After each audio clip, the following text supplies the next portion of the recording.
Siamo in un paesino della campagna bresciana, Coccaglio, ai piedi del Monte Orfano, rinomato per le sue vigne sin dai tempi remoti. Una terra fertile e rigogliosa, i cui dolci declivi sono ricoperti da una coltre frusciante di ulivi e vigneti. Cosa ci facciamo in questo sperduto paesino lombardo vicino Brescia? Lo storico Ottavio Rossi, negli elogi storici di bresciani illustri, alla lettera M della sua opera scrive: «Nacque in Coccaglio Luca Marenzio. La fertilità della campagna et l'amenità dei colli potevano se non riempirgli l'anima di quella dolcezza che gli Poscia con tanta perfezione esplicò leggiadrissimamente con la sua voce et propose unicamente con le sue rare composizioni». Ottavio Rossi sta parlando di uno dei più grandi compositori del Rinascimento, Luca Marenzio. Quest'oggi parleremo di lui.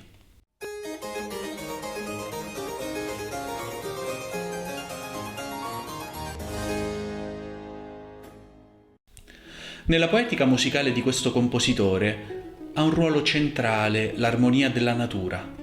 Egli spesso utilizza testi ripresi dalla poesia bucolica e gli elementi naturali in Marenzio vengono sempre rappresentati in modo molto vivido. In Zefiro torna, dal libro dei madrigali a quattro voci, la natura si ridesta con l'arrivo della dolce brezza primaverile. Il testo è quello famoso di Petrarca.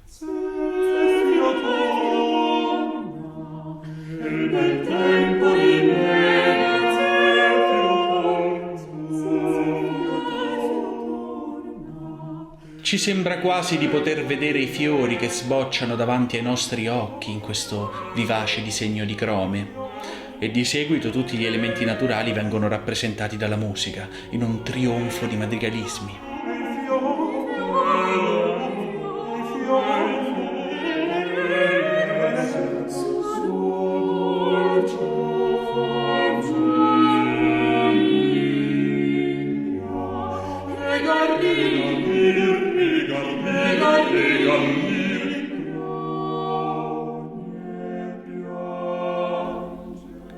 In Marenzio la natura rinascimentale si dispiega in tutta la sua dolcezza, come nelle prospettive aeree di Leonardo, si manifesta in tutta la sua misteriosa vitalità, come in un quadro di Giorgione. In questo vezzoso Augellin, sempre dai madrigali a quattro voci, le figurazioni svolazzanti dei due soprani rappresentano il volo degli uccelli nel cielo terso della campagna bresciana.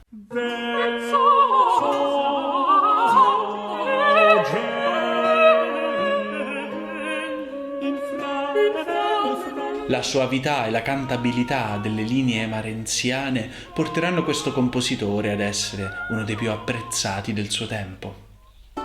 Alla fine degli anni 70 del Cinquecento Marenzio lo ritroviamo a Roma come maestro di cappella del cardinal Luigi d'Este, uno degli uomini più potenti dell'urbe. Luigi aveva interessi di tipo artistico, letterario, filosofico, era appassionato di caccia e musica, e insomma era tutto fuorché un uomo religioso. Ma grazie al titolo di cardinale e ambasciatore francese presso la Santa Sede arrivava a guadagnare 96.000 scudi d'oro l'anno. La sua corte era composta da 80 persone e aveva degli standard di vita altissimi. Ospitava frequentemente artisti e letterati. Nel 1565 ospita Tasso, che gli dedica la sua opera poetica Il Rinaldo. Marenzio, al suo servizio, riceveva 5 scudi al mese, oltre al vitto e all'alloggio presso il palazzo di Montecavallo, l'odierno Palazzo del Quirinale. Il cardinale spesso si trasferiva nella sua villa fuori città, Villa d'Este, famosa in tutta Europa per le sue molte fontane. Il giovane Marenzio passeggia nei giardini di Villa d'Este, tra gli innumerevoli zampilli e il gorgoglio delle fontane. Nella natura rappresentata dal compositore l'acqua è onnipresente, continuamente ascoltiamo il mormorare delle onde, lo zampillo del fiume o il mare che si acquieta, come in già torna a rallegrar.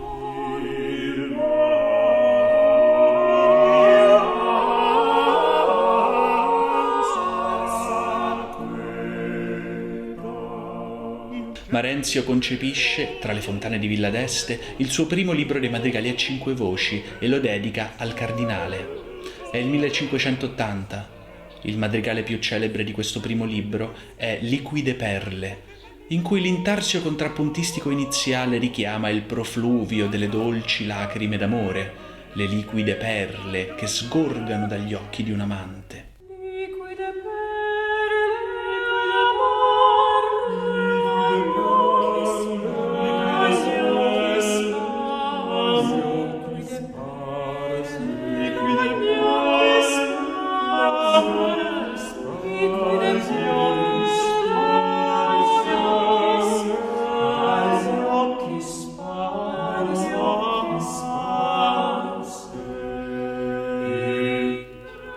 Siamo ancora nel 1580, ma il testo poetico di Lelio Pasqualini presenta un gusto già molto barocco per via di questi contrasti paradossali tra le liquide perle e l'ardente duolo dell'amore. Questo madrigale era così celebre che cominciò ad essere stampato e ristampato in diverse antologie dell'epoca, tanto che una nostra vecchia conoscenza, Banchieri, ne farà una parodia nella Metamorfosi musicale del 1601, storpiando il testo in liquide fer l'amor, ranocchi e sparsi, cioè asparagi. Ranocchi e sparsi, ranocchi e sparsi. La fama del compositore cresce, ma sull'idillio marenziano si addensano le nubi della politica. È il 1580 e la placida tranquillità della corte del cardinal d'Este viene intorbidata da un evento increscioso. I bravi del cardinale feriscono per errore alcuni ufficiali della polizia pontificia. Papa Gregorio XIII convocò il cardinale per un'udienza e, come riportato in un avviso del periodo, gli disse: «Voi avete una famiglia troppo insolente, o voi ci darete nelle mani quelli che hanno fatto l'insulto alla corte, o voi non starete in Roma». Marenzio è costretto a spostarsi da Roma. È costretto a seguire tutte le 80 persone della corte del cardinale, che intende raggiungere i suoi parenti a Ferrara, in esilio. Uno dei madrigali più belli e dolorosi di questo periodo è il meraviglioso Dolorosi Martir, in cui Marenzio utilizza cromatismi, ritardi e dissonanze, ma siamo molto distanti dagli esiti manieristi e sperimentali di Monteverdi o Gesualdo della fine del Cinquecento. In Marenzio anche il dolore è soffuso dell'armonia del Rinascimento.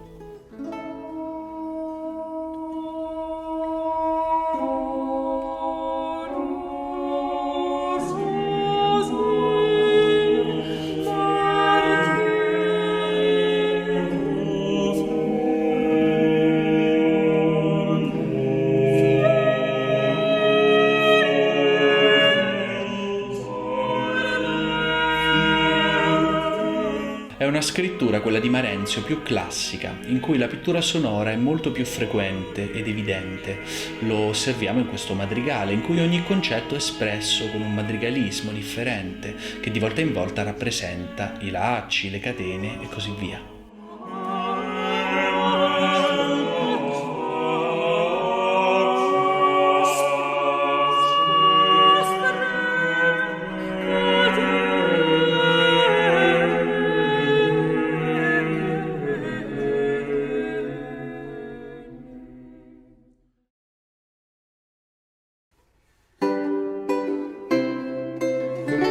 Marenzio arriva a Ferrara. Qui conosce i famosi musici della corte estense, tra cui Luzzasco Luzzaschi, e soprattutto entra in contatto con una famosa formazione vocale totalmente femminile di cui all'epoca si raccontavano meraviglie, il famoso Concerto delle Dame di Ferrara. Queste dame, scelte tra le migliori musiciste del regno, erano selezionate personalmente da Margherita Gonzaga ed erano molto famose all'epoca. Comprendevano per esempio la celebre cantante e arpista Laura Peperara, che fece perdere la testa a Torquato Tasso. Il loro stile era virtuosistico, ricco di ornamenti e diminuzioni. Proprio per questo i brani di Marenzio, composti nel periodo ferrarese, sono tutti caratterizzati da una vocalità florida, ricca di melismi e soprattutto spesso con 2 soprani.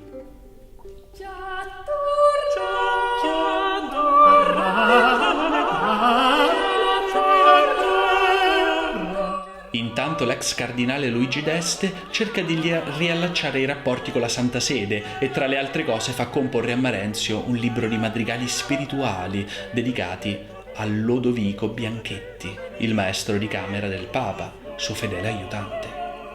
Una mossa politica per ringraziarsi il Papa attraverso il dono pregiato e raffinatissimo dei madrigali di Marenzio. Il cardinale è riammesso a Roma e Marenzio lo segue nella città eterna. Tra l'altro nel 1594 scompare il più famoso compositore della città, Giovanni Pierluigi da Palestrina. Una contingenza favorevole per Marenzio, tutti quei contrappunti non si scriveranno da soli. La fama di Marenzio si sparge per tutta Europa, tanto che il compositore inglese Dowland viene fino a Roma solo per conoscere the most famous Luca Marenzio. L'incontro purtroppo non è mai avvenuto, per alcuni retroscena politici, di cui forse un giorno parleremo.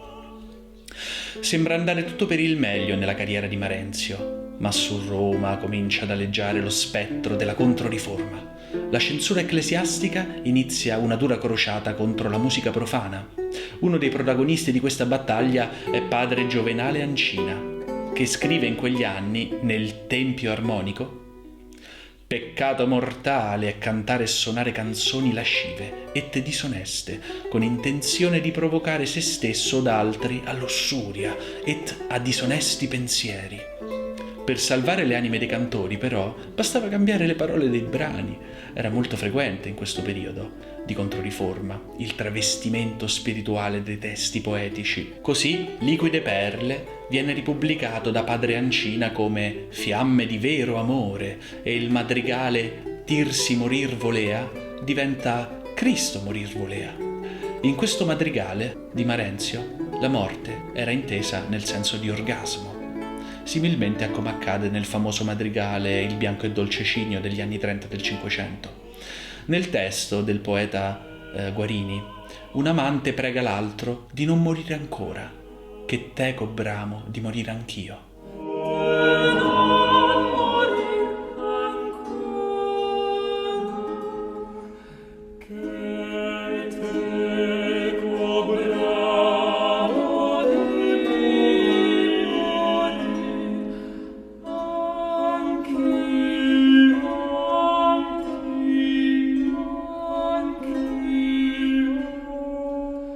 Wow, padre Ancino sarà diventato tutto rosso a questo punto. L'impostazione classicamente rinascimentale di Marenzio verrà stravolta negli anni 90 con il 9° libro dei madrigali, in cui il compositore sperimenta soluzioni straordinariamente innovative, come in questo Solo et pensoso, in cui tutta la parte del cantus è un lento cromatismo ascendente.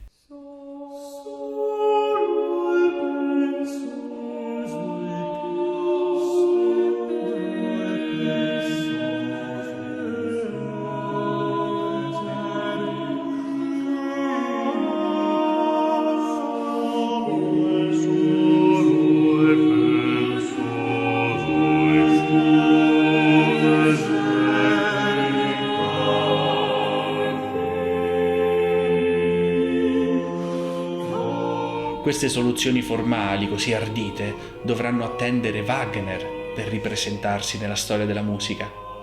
Come vedete, Marenzio ha fatto un percorso artistico straordinario e questi ultimi madrigali del 9° libro sono molto distanti dallo stile del giovane ragazzo di Coccaglio, innamorato della natura.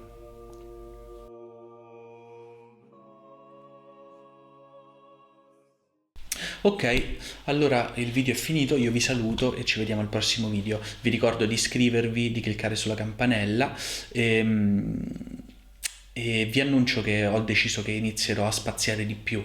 Il canale continuerà a chiamarsi Musica Antica for Dummies, ma io comincerò a parlare anche di 800 e 900. e vi annuncio anche che presto uscirà un nuovo video della navicella. Vi ricordate la navicella, la mia rubrica in cui parlo di poesia e associo ad ogni poeta un compositore? Potete recuperare le puntate precedenti della navicella al link che sta comparendo adesso sopra la mia testa, e presto uscirà un episodio nuovo. Inoltre vi ricordo di iscrivervi alla mia pagina Instagram, in cui posto dei contenuti identici a questi, sempre sulla storia della musica e sulla musica antica. Io vi saluto e ci vediamo al prossimo video. Ciao ciao!